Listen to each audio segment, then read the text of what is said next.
the music?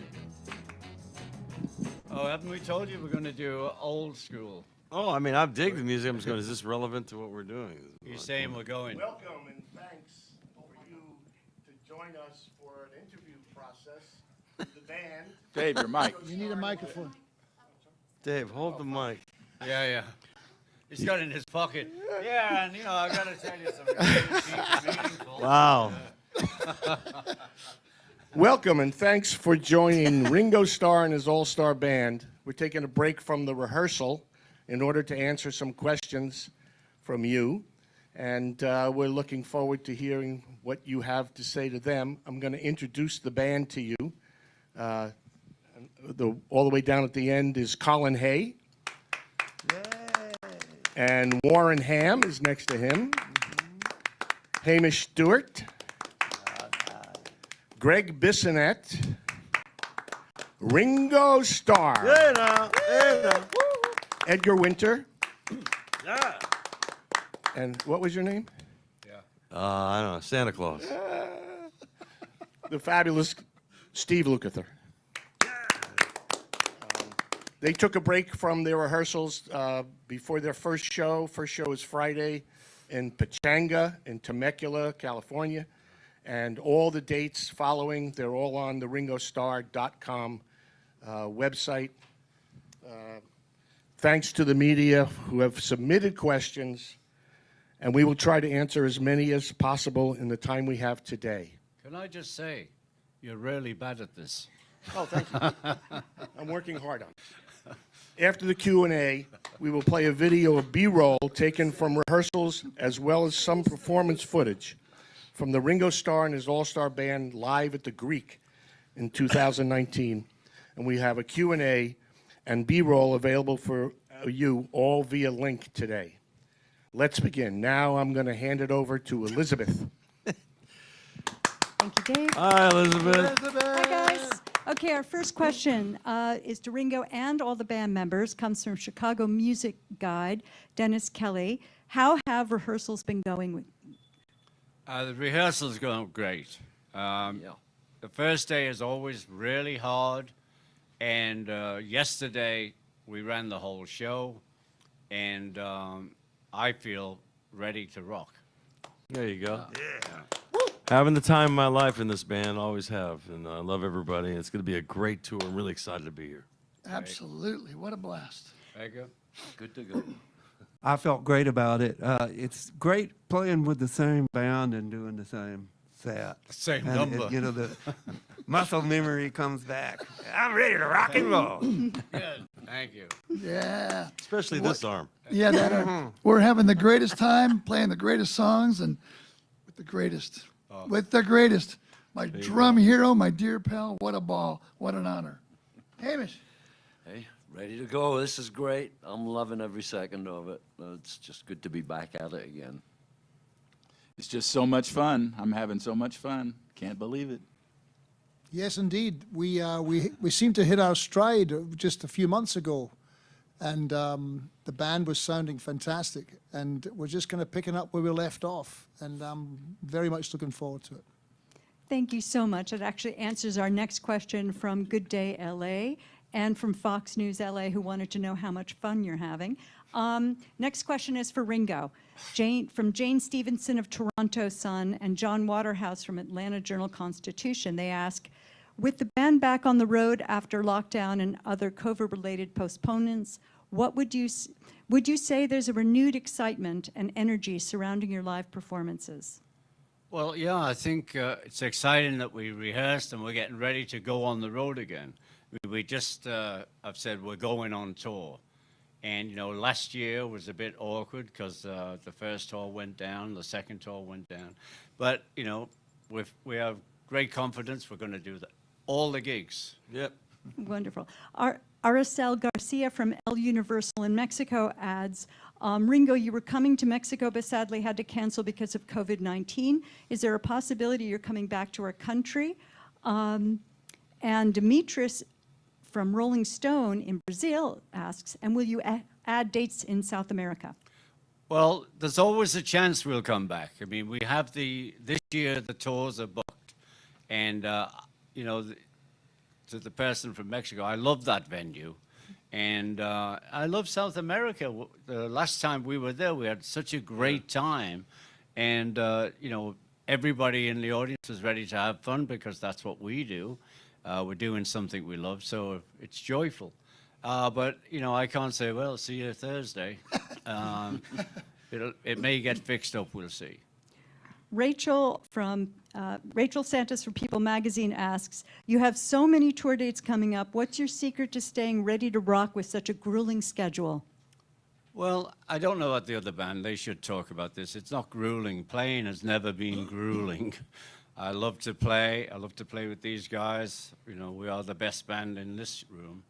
And, Thanks, Bob. and you know, let a couple of them answer it. I love it, and it's not tiring. Touring. Nobody wants to tour, but you've got to tour to play. I love the tour. I spend my life on the road. I really do. I'm built for speed on this one. You know, I've always loved touring. I love touring, but there's no touring like touring with Ringo, man. Well, that's This true. is I'm going to give you that. I'm going to Yeah. give you that. This Thank is- you, boss. for treating us not so well. grueling. Very, Treat us very so fun. well. And the hang, we all hang so much, man. That's I'd rather play every night than have a day off so we can get to the next venue. Ringo, John Savickas from Local Spins in Grand Rapids, Michigan, and Ed Maisley of the Arizona Republic both ask, does it feel as though you settled into less of a rotating lineup with the All-Star Band in recent years? And if that's the case, is there something special about this group of musicians that keeps you coming back for more? Well, I think I'm learning. When I first started putting all-star bands together, then we would change the band completely. We did that for 20 years. And now, I think it's just more joy that I've only changed 2 people this year, last year, for this band. And so, you know, it's easier. And, you know, I just did it because I thought that's what I had to do, change the band. But this band's good for me. I'm ready. Great. This question comes from Gary Graff of Detroit, and it's for all the band members. He'd like to hear from each of you on how you approach songs that are iconic and find a way to insert your voices and styles into the mix. And Larry Mack of KLPX from Tucson adds, do you each get excited with the prospect of playing another of your bandmates' songs? So Luke, I'll go first. Well, I was sort of born trained to be a studio musician since I was a teenager, and so I love the challenge of playing other people's music. I want to try to stay as true to it as they expect, you know, be true to the sonically as well as playing all the parts. I have more fun playing their stuff than mine, I can tell you that for sure. Plus, playing all the great Ringo hits and Beatles stuff never gets old. And I love everybody. We're such great musicians, such great friends. It's just a joy. This is not work. This is a vacation as far as I'm concerned. Yeah, I always love the feeling of a band, and I know Ringo feels the same way. And it's such an interesting variety of material, and playing everybody's things on Ringo's songs. I have a tendency to want to try to make them really authentic, like the records. But I think that the chemistry of a band is a very unique and personal thing, and I just try to find a place, you know, to really listen and fit in, you know, to what everybody else is doing, and then it becomes like a whole new experience and a whole new thing. I think we do a lot of these songs in a very unique way that you will never have heard before, and may never again. Thank you, Edgar. You're very welcome. I agree, and this is a YouTube world, and we are a band. If you go to YouTube and you type in Ringo All-Star Band and you type in the name of any of these songs, you'll hear our version of these songs, and it's a special version. Just yesterday, Ringo and we started playing Steve's song Africa a little differently with 2 hands on the hi-hat. And Hamish says, I really like that. It's like our version of these songs. They're great classic songs, but Gary Graff from Detroit, I know you for years. How you doing? What a great question. Listen, I just want to say it's great playing with this band, and for the freedom of what he's talking about, that we may change it a little. It's not we never make mistakes. We never do. We just change it a bit. It's not actually what was on the record, and that's fine by me. I love the fact that it's not like Yeah. me playing it with my other it's not band or anything like that. stiff. It's got this own. We have our own sound playing everybody's material. If I And can it's say not that. like we're trying to change it. It's just that we put our own imprint into it, and Yeah. our own, Yeah. we put our own personality into it. That's what makes it unique and so much fun. We're having so much fun. And I like to solo through everything. So, I like to play care. drums on all of them. That's right. We have our own sound. Na na na na na. It's our band's version of all these songs. And Right. the thing is trying to just do your part for everyone else's songs. That's what I love. I love playing everyone else's songs, as Steve said, more than playing my own. Playing everyone else's songs, and then it sounds like this band. It doesn't sound like any other band. And then the more you play, it gets more finessed and more nuanced and more fun, to be honest. You know, the more we play, the songs, the more fun it is. Yeah, exactly. That's it. I mean, you play the songs and you try and put something of yourself into it, but ultimately you're playing the song, and that's the headspace that you're in. You're trying to serve the song. That's it. And we're all playing with Ringo Starr. Great, thank you, guys. Many of the journalists have asked how you choose your set list, and Mitch Axelrod wanted to know, Ringo, if you would ever consider adding Only You, Snookeroo, or 6 O'Clock. You. I think I'd have to get a ladder to sing that one now to get that high. Yeah, I consider everything. I mean, there's no restrictions. It's like, we do the songs I love to do. Of course, we do Little Help, and we do Yellow Submarine. And for the first year, we put in Octopus's Garden. And we changed several of my songs every couple of years in the band. Only You was a great song, thanks. And Spencer Forden from the Santa Fe, New Mexican asks, for you, Ringo, would it have been hard for you to imagine in 1989 that you'd still be touring with the All-Star Band concept 30 years later? I didn't think of it. I was just doing it. And yeah, it's been a long time now. I mean, 34 years with a couple of years break because of the pandemic. And, but it's what I do. I love to play, and I love to play with great musicians, and I love to play great songs, and I get all of that from these guys. Great. And this is for everybody. Greg from Classic Rock Bands asks, are there friendships that you've made in these bands, gotten to know people really well that you didn't know before these bands assembled, for each of you? Yeah, absolutely. I mean, I consider it's these a guys 1, 2, 3. lifelong friends. Yes. Great.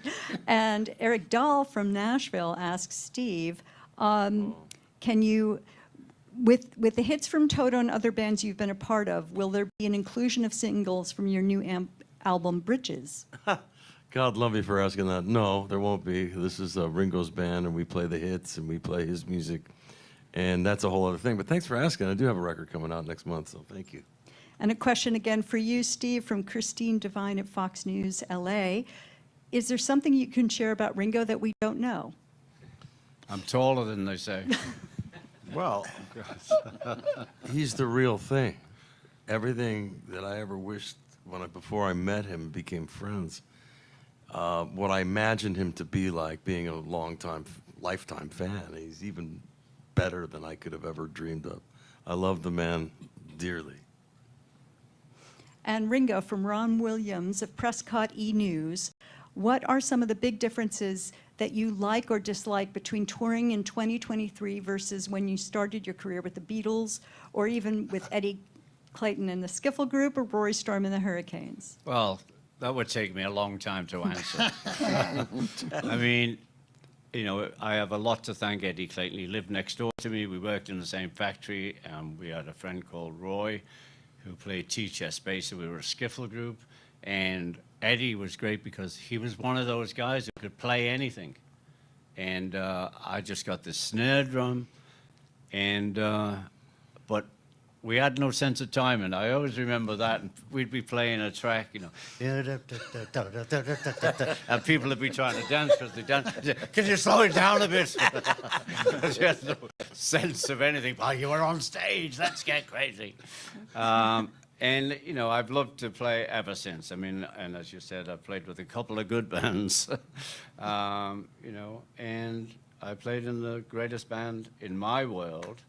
No question. No Three question. brothers, and it's, you know, I just love playing live, and it's difficult being a drummer and playing live because, you know, if I come on stage tonight, just me and the kit, hey, how you doing? I've got the submarine, you know, nothing else. But you know, I often dream if I played guitar or piano. You know, I used to have a fantasy. I only wanted to be like a barroom singer and piano player. So I'd play a lot more, I think.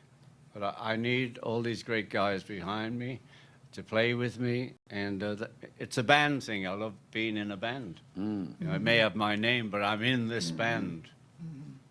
Great. A lot of press have also asked where or were some of your favorite places or venues to play for each of you? All of them. I do love the Greek because, you know, I live in LA and I can go home at night. Any other favorite venues, guys? Oh, there's so many. I've been Yeah, on the road it's my whole hard. life. I mean, they're all great. Every night. The one audience- last night is always my favorite. Yeah. The last one you played. Yeah, last night in 1964. From Katrin Asraf at KARK News in Little Rock. This is for you, Ringo. Are some of these stops first for the band, and what does it mean to be able to spread your music to new areas? Say it again. Are you coming to any places you've never played before? Oh, and yeah, if we're so, doing how does it feel to bring it to new places? Yeah. They're all venues. We play a lot of the same venues, you know, over a 2-year period. We head back and we hit new venues every tour. And it's part of it. Great. Edgar, this is for you from Paul Milken at Good Day Atlanta, Fox 5. He says, this marks the 50th anniversary of the single of Free Ride, which is still used frequently in films and TV. Has the staying power of the track surprised you? And a follow-up, Eric Dahl asks, besides your hit from the Edgar Winter Band, will you be playing any songs from your recent Brother Johnny album on this tour? Well, Free Ride, every time I play that song, I think of Dan Hartman, who passed away unexpectedly and was a great talent. And he had already written, he had the idea for that basic song. And I just love, I remember the first time I did it with this band, and I looked back over my shoulder, it's Ringo playing on Free Ride. I can't believe it. And we will be doing Johnny Be Good, which is from the album Brother Johnny. Grammy Award. Grammy Award Grammy winning. Yeah, Grammy winner. Best contemporary Yeah. blues. Edgar's album. verse, Which I still am amazed. I honestly, I never expected my music to be anywhere on the charts for the rest of my life. But when we started to make that record, and when we got like, as it started to take shape, I said, wow, this is really a special album. There were so many amazing performances by all the guest artists. Ringo is on a song Yeah. with Joe Walsh, and Greg Bissonette played on the entire album. But Johnny Be Good is one of those songs that, to this day, when I think of rock and roll, I think of Chuck Berry and Johnny Be Good. And Yeah. you might think, well, it's so obvious. Well, Johnny Winter tribute, Johnny Be Good. But, you know, that song, there was this talent contest in Beaumont, and we entered, and the hottest song we knew was Johnny Be Good, so we entered and played the song, and we won. And the first prize is you get to make your very own record. So Yeah. that song actually started that's the reason for the inclusion of that song. That's the reason Johnny put it on his first album. It's sort of like the beginning of both of our careers. So then we'll be playing our special version of it for Tonight. you all. Yeah. And I love it. It's one of my favorites in there. Thank you so much. You're welcome. This is for Ringo from Ivor at Goldmine Magazine and Lisa Torm of Chicago. They both ask, your touring schedule reads like something straight out of the 70s with very few days off between shows. What's it like for you on the road, and how do you stay in such fine mental and physical shape with all that you do? Well, I go to the gym most mornings and I get ready, and, you know, Dave Hart, who put the tour together, he gave us like too many days off, so I complained. So he's filled in some of them now, because if I'm on the road, I want to play. Right. You know, Me I don't too. want to sit in a hotel and relax for 3 days. I want to get out there and play. So it's just how I am. I just love to do it. I mean, with this band, it's great because, you know, everybody takes the weight. But, you know, if like Paul, or he's like the man. So he has to have time off, you know, to get himself back together. But because we're this crowd, you know, we could play every night. I promise you, we could play every night, but Egan needs a day off. That's great. The next question is for Colin Hay from Josh Bradley at Creative Loafing in Tampa, Florida. He says, you nailed the chorus on Africa on the last run of shows, which can be really tough for even some multi-octave singers. How do you keep your voice in such great shape? And as a follow-up, Eric Dahl also asks, besides your solo and Men at Work hits, can we expect a song or two from your Now and Evermore album out last year? Well, I'll answer the last part first. That answer is no. I'm just playing my party pieces that we have. We play the hits in this band happily, and that was one of the challenges, singing the chorus in Africa, and I can still get there. And to do that, I make sure that I warm up as much as I can, and because if I don't, then it's challenging. But if I warm up my voice, I can usually get there pretty well. You absolutely kill it, Colin. Yeah. That's great. Next question comes from Sal Cirincione from Premier Radio Networks and Alan Scully of Last Word Features. And he asked you, Ringo, we hear you have 2 more EPs on the way. Can you tell us more about the release dates and who you've collaborated with? And Jillian Garr adds, what's it like about releasing EPs versus albums only? Well, it started to happen with the pandemic. You know, the first EP, we were all in masks. And that's not what music is about. And then we can send files to each other. So that's how it started. And I mean, I've been on several people's records. I didn't see them. They just send the files, and I do whatever I do. And I just felt EP, you could sort of look at it in a serious way, and you can do it in a month. You know what I mean? Like, an album does take longer. And so that's what I've been doing. So, you know, the last EP 3 was out. And I finished one just before we started rehearsing. We like to call it my EP.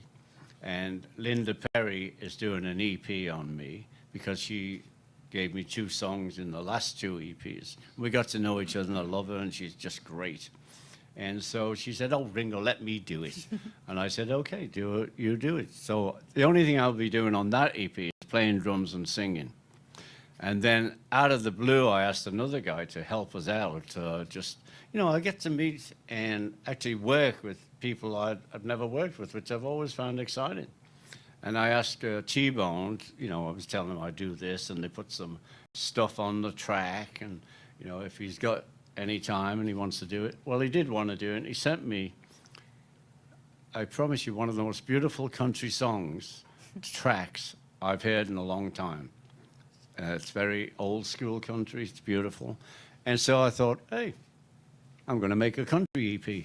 You know, so it's, a lot of my life is changed by the moment that comes into it. And that's then I thought, okay, I'm going to do that. So that's what I'm doing. But that won't be out till next year, because I'm not doing the country one till after the tours. Great. This is for all of you.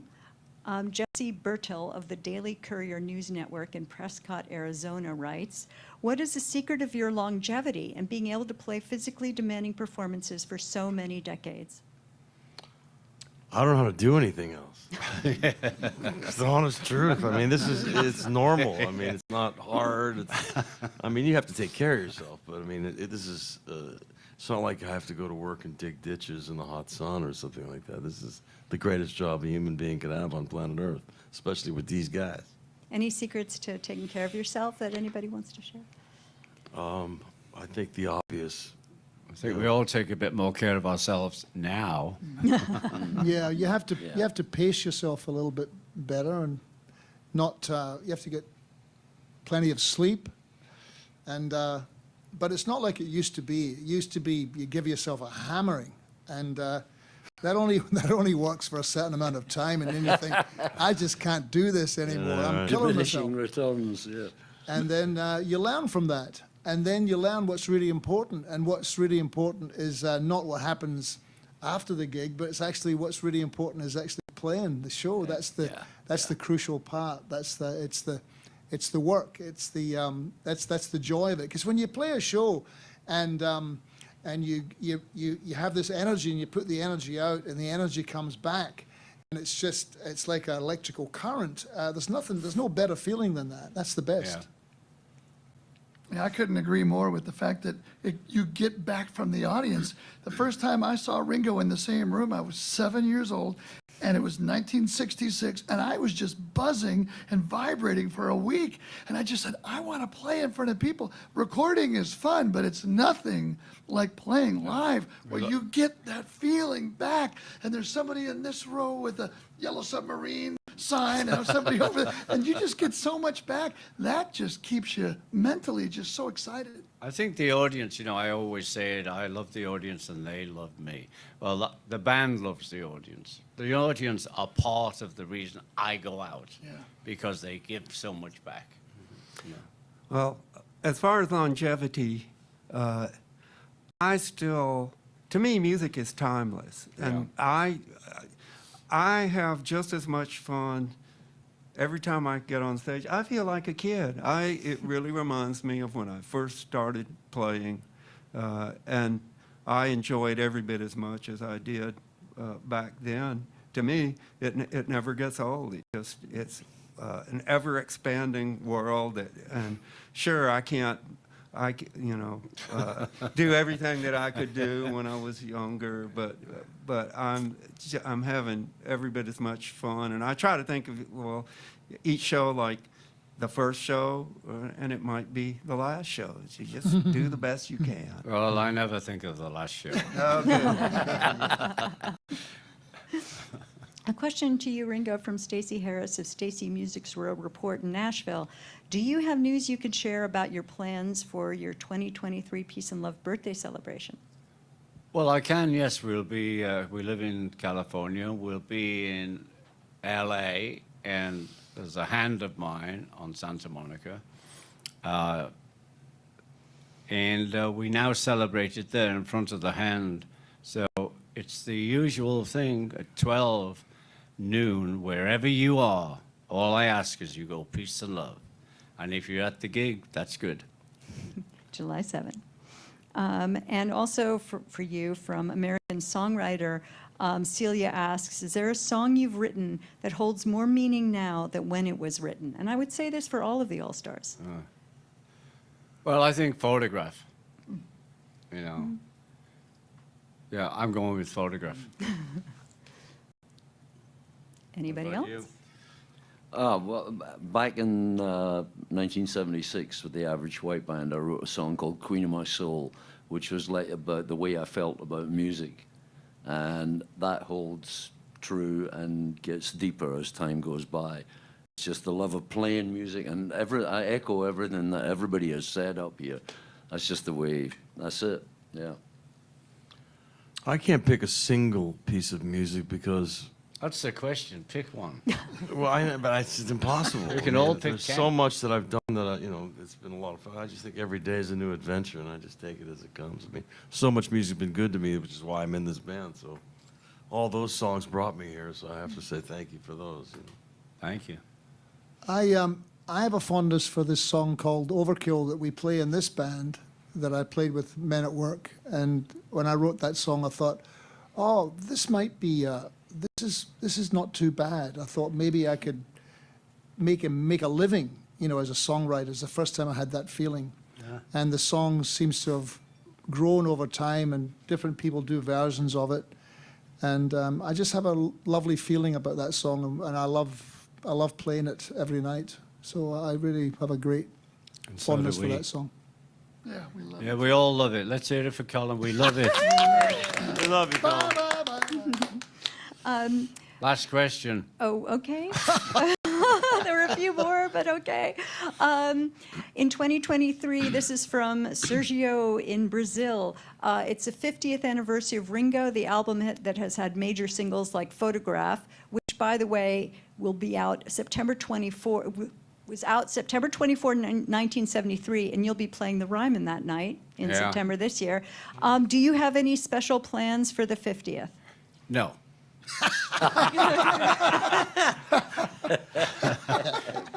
It's another day. Next question. Okay. A few journalists have asked about your legacy, including Paul Chafin and Sylvia Pingatore and Bentley Freed from Eugene Weekly. They've all asked, your contributions to music have left an indelible mark on the industry. How do you hope to be remembered as a musician, and what message would you like to leave for future generations, for you, Ringo, and all the All-Stars? Well, for me as a musician, if I had a dream at 13. I wanted to be a drummer, and that dream is still going on. So my life is easy. But I did do a masterclass to show kids how to play, really, and just not how to play, just to play a basic pattern to see if they had the coordination. And I used to do that at home with kids, and then I'd say, if they didn't have that coordination, but I wasn't not going to be cruel, so I said, I think you should try piano. It's something I do, and that I love to do. I've never not once not loved doing it, So I don't even know if that answered your question. My favorite line from Masterclass is the end, where it's all true for all of us. The more you play, the better life is. Yeah. What a great quote that is. If you're playing your instrument, you're not picking your nose. Life is good. Yeah. Just making a living playing music is a dream come true. So that pretty much sums it up for me. Well, you must be close. Okay, I want to thank you all, and that's the end. Thank you, Thank Elizabeth. you all. I've got to say, all those people who asked questions and you translated them, peace and love. But for me, not that you did anything wrong. It's great when the crowd of the press are here and they're all like shouting at each other, shouting at us, and they want their demand, and they, it's more of a festival. Yeah, yeah. Yeah. So anyway, God bless all the Peace and love. writers and TV guys and filmmakers out there. Peace and love. Yeah. And all the musicians, lads. Yeah. Okay, great. Thank you, Elizabeth. That was great. I'd like to have Dave Hart come back